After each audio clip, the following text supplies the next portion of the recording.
working with the Renewable Energy Growth Program to examine the potential and the potential for incentives that might support additional development at preferred locations.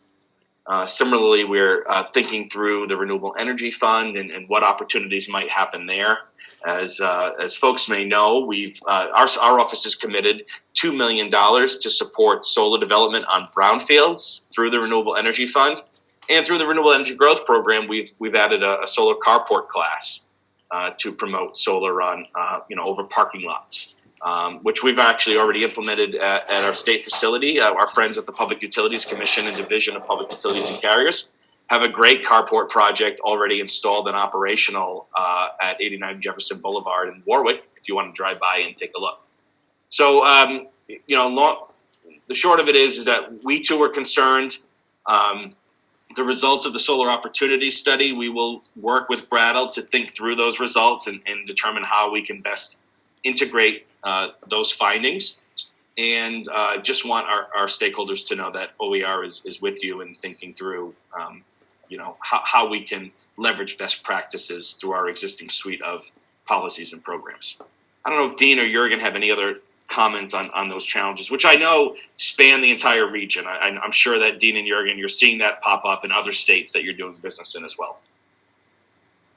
I can try a little bit. So this, as you said, Nick, when Mike, who we're going to hear from in a second, and I did the study on New England by 2050. So, what are kind of the constraints is one of the factors. And I think there are two dimensions to this in some ways. So, the ability to install, say, solar without directly competing with other very valuable uses of land, depends on how you geographically limit it to some extent, right? So, if you wanted to install more solar to meet Rhode Island load, doing that in a way that doesn't compete with other important uses might mean installing it outside of Rhode Island, for example. But I think even there, one of the major challenges to installing lots and lots of solar in New England is that, it is. So the region has been rebuilding some forest over the centuries, if you want, over the decades, but we're now in many parts kind of losing forest again.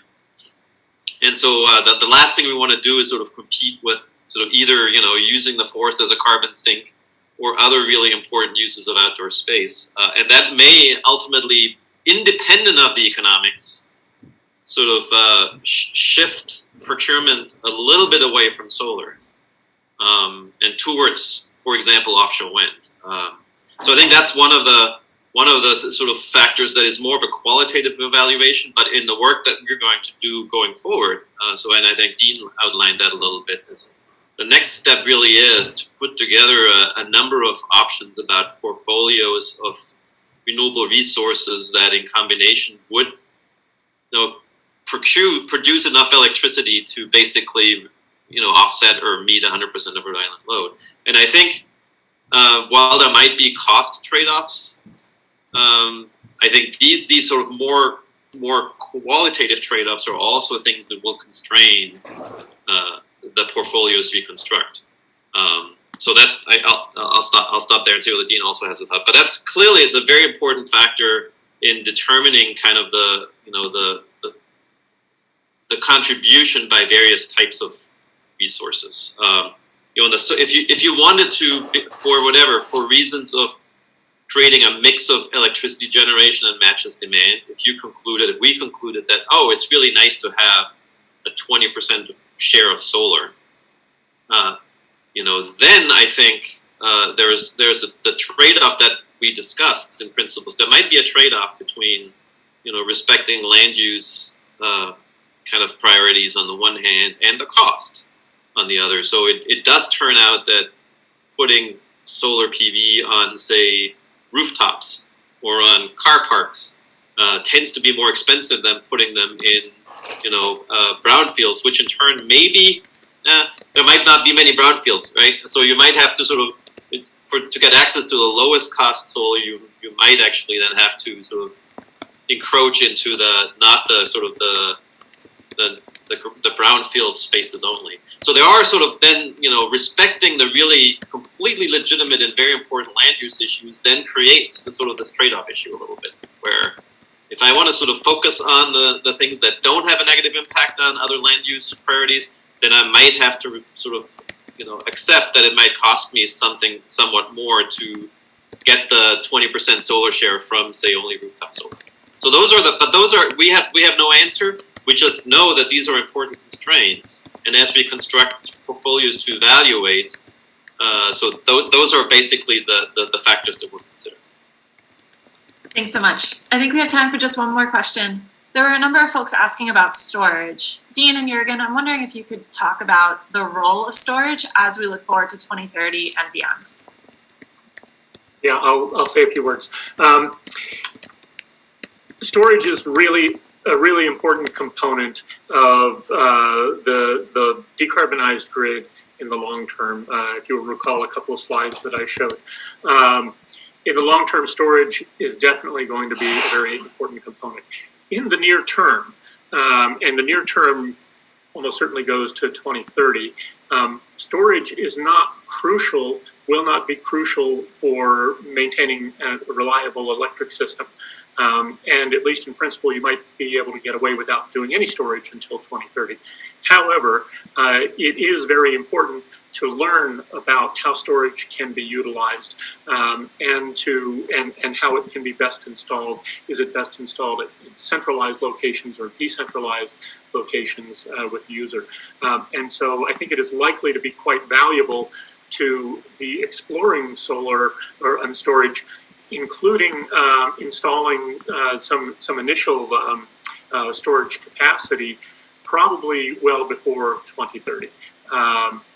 Again, it's unlikely to be absolutely necessary to keep a reliable electric system as long as we still have a fair amount of fossil on the grid, and we will by 2030 in New England. There will be less than now, and it will be utilized less than now, but there still will be fossil around by then.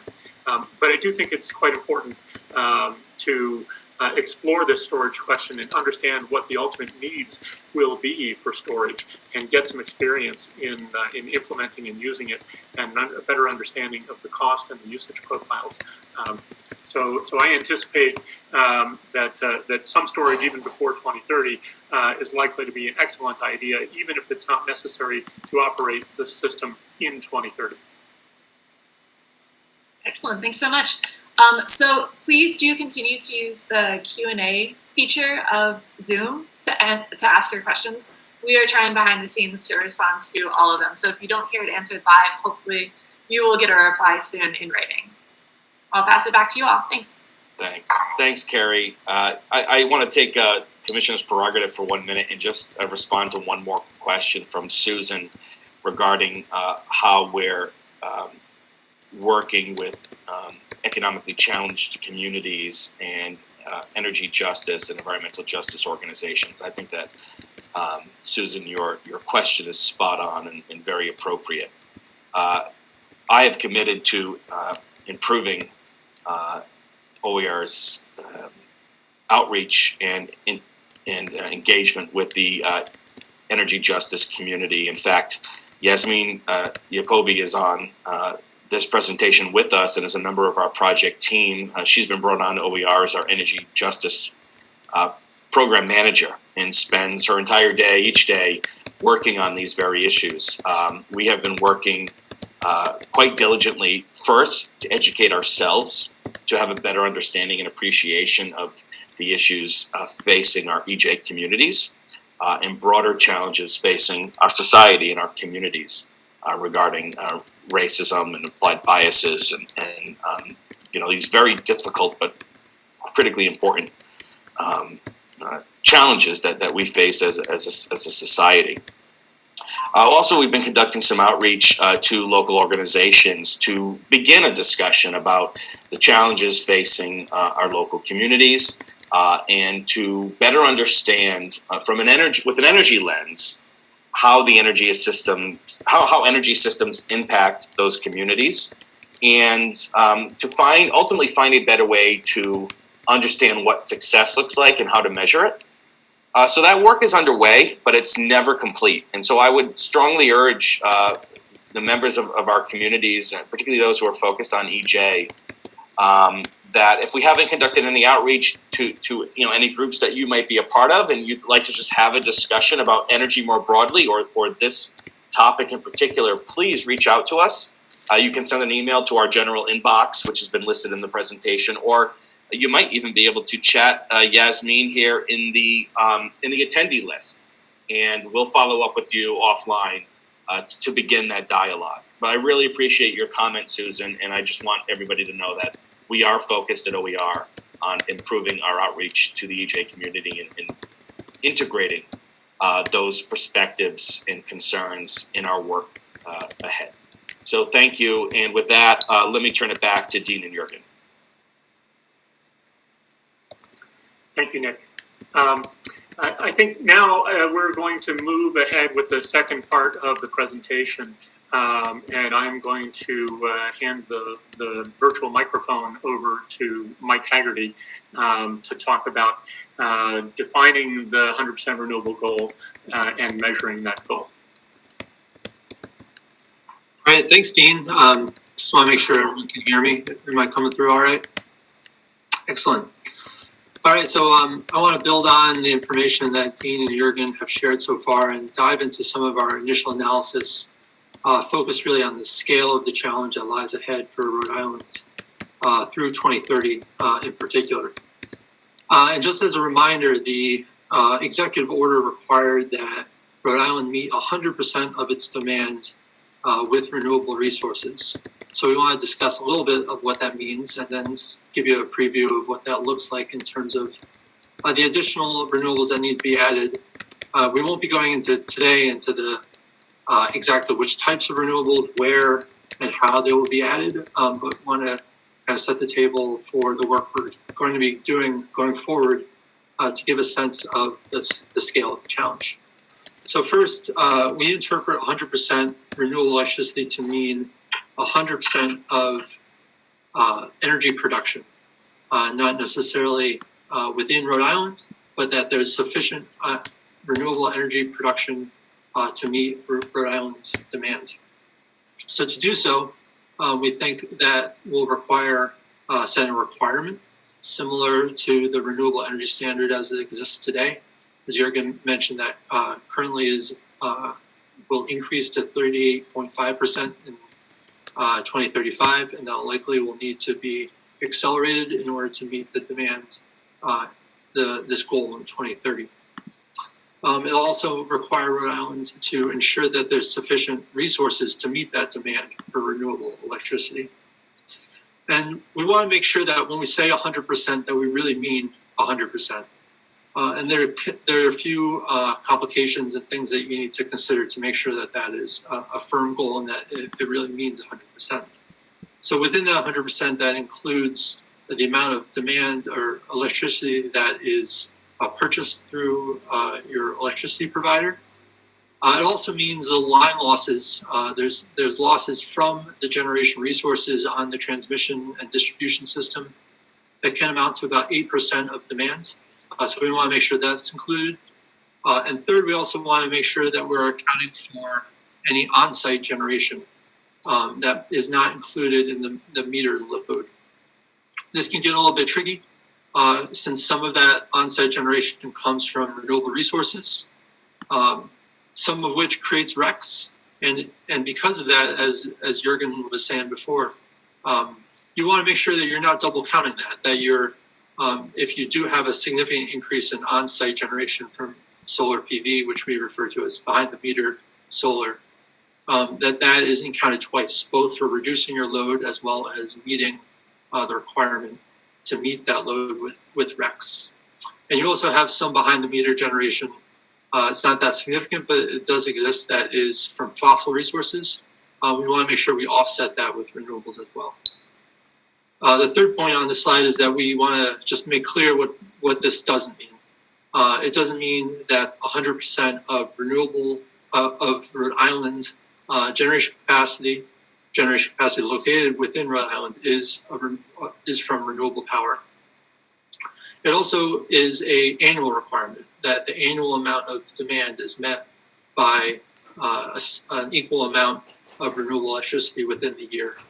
So it's not an hourly requirement, and we expect that as the rest of New England decarbonize, that this will become a more significant issue, and that it is important to get ahead of that, to look at the technologies that, as Dean has showed earlier, as the grid moves from this stage of grid in transition to a decarbonized grid, that we have the proper framework and mechanisms to increase the resources necessary to balance the system. In terms of the resources that will qualify to meet renewable energy resources, we've been asked by OER to maintain the current definition under the Class 1 Renewable Energy Standard set of resources, which includes new solar, wind, eligible biomass, small hydro, and it excludes nuclear, large hydro, and offsets. If we can move forward to the next slide. So I wanted to present some of our preliminary analysis, and as I said, we need to understand both the amount of renewable energy production, which is a projection through 2030 based on existing programs shown on the left, as well as the amount of load that will exist in Rhode Island in the future. So just to step through what we're seeing here, the figure on the bottom left is our preliminary projection of the amount of renewable energy production that is supported by Rhode Island programs. So you can see that starts at about 1,300 gigawatt hours in 2020, and based on some assumptions that we've made, 4,300 gigawatt hours in 2030. So that includes, just to give a sense of the scale, about 40 megawatts, about 180 megawatts in the Renewable Energy Growth Program, shown in the dark blue, about 400 megawatts of solar in the net metering program in 2020, this is, and currently about 180 megawatts of resources under the long-term contracts. You can see that each of these grows as we go through 2030, and we made some assumptions based on our understanding of the programs and information we've discussed with OER, National Grid, about how we expect under the existing programs as they are defined currently, will result in increased generation.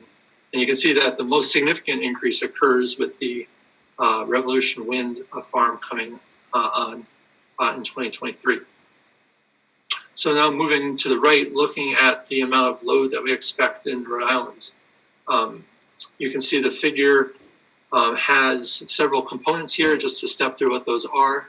The gray bar area shows the amount of base electricity demand. Through 2030, you can see that this is relatively flat, staying around 7,100 gigawatt hours through 2030.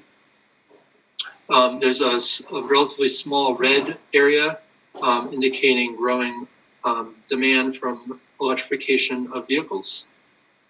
And this is accounting for a growing amount of energy efficiency programs, which is shown in the light green, as well as behind the meter PV. The yellow line indicates the height of the columns on the left. So you can see that, as Jürgen mentioned, or as I think it was Dean mentioned before, in 2020, the renewable energy production supported by Rhode Island programs is currently in 2020 expected to be about 18% of load. That increases especially with the addition of Revolution Wind 2023 up to about 50%. And under the current programs, we see that getting to about 60% in 2030. One thing that we want to make sure we emphasize is that this is a forecast of future load. Future load, however, is uncertain.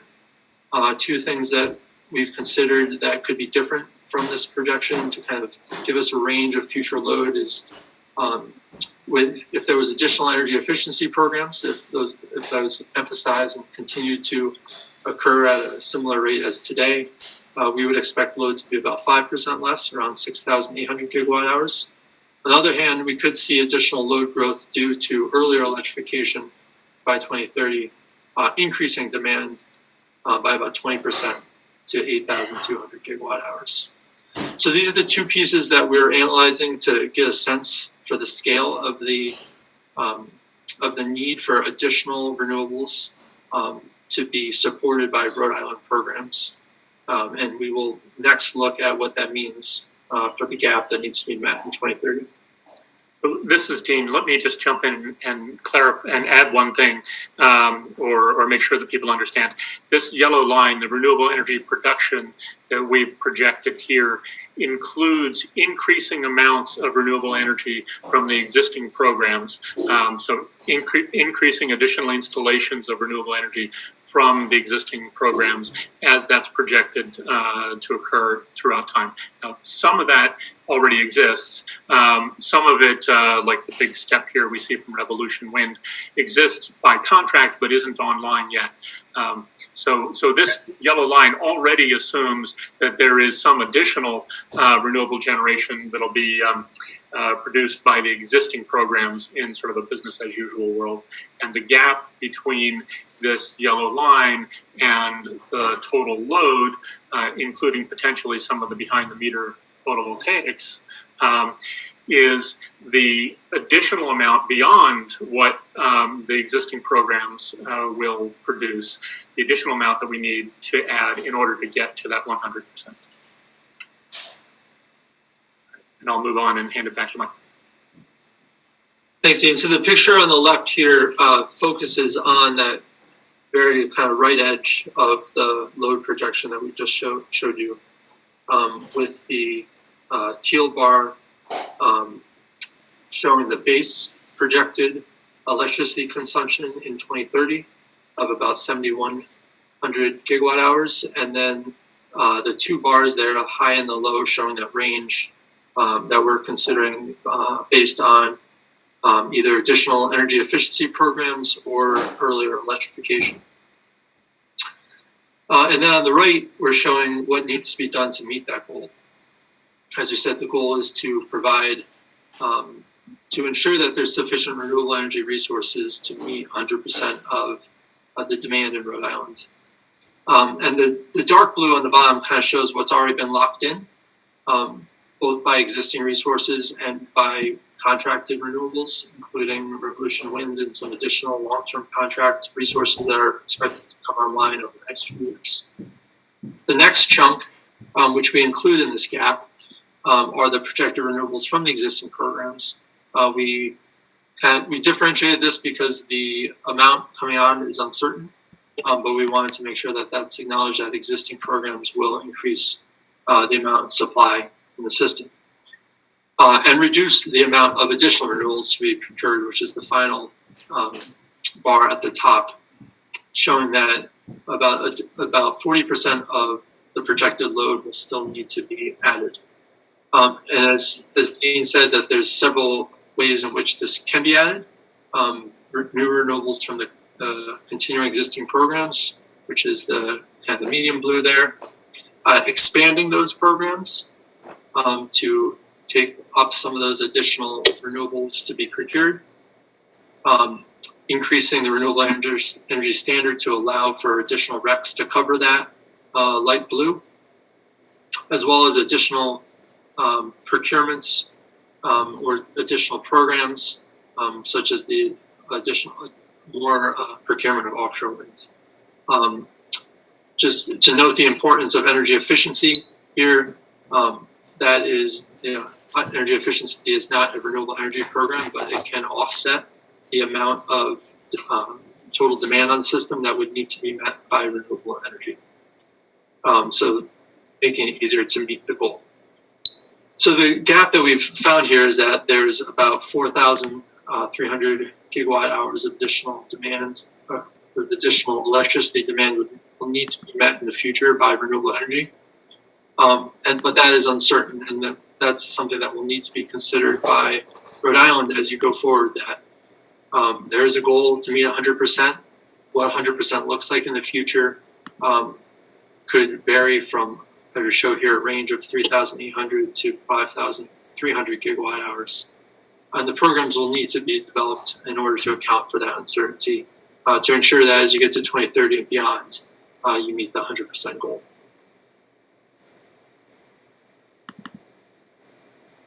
So with that, unless Dean or Jürgen would like to jump in on those points, I think we can move on to the final part of the presentation.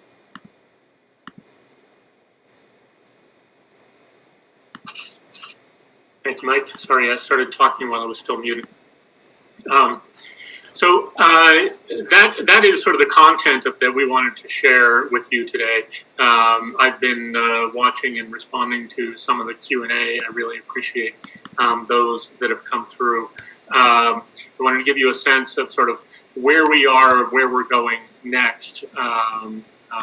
And so first thing is we want to solicit additional reactions and feedback from you. And I am acutely aware of the limitations of this virtual platform that we're using. I would love to be able to meet people face to face and have conversations sort of on the side of a large meeting room, but that's just not possible right now. So we are relying on the submissions that you're sending in through the Q&A function, also the email for the 100% email for the OER is a useful way to provide that feedback. We appreciate hearing from you and hope to continue to do so. So where we are is we have gotten to the point where we've essentially defined how much additional renewable energy that Rhode Island will need, as Mike has just described. And the next step that we are already beginning on and we'll get into in earnest right after this webinar is to define some alternatives for both the technologies and the strategy procurement alternatives that Rhode Island has for increasing its renewable content. One opportunity that's already been mentioned is just to buy more RECs from the pool. And it has some advantages and some potential disadvantages. If that's not the route we're going, since those RECs are sort of technology neutral, if that's not the route we're going, if Rhode Island is to choose to acquire renewables in some way through procurement or programs that incentivize the addition of those resources, there's an important question about what kinds of technologies are most useful. Is it offshore wind, maybe land-based wind, perhaps a little bit in Rhode Island, but really that's in northern New England, versus solar, whether that is rooftop solar on residential or commercial rooftops, large-scale ground-based solar on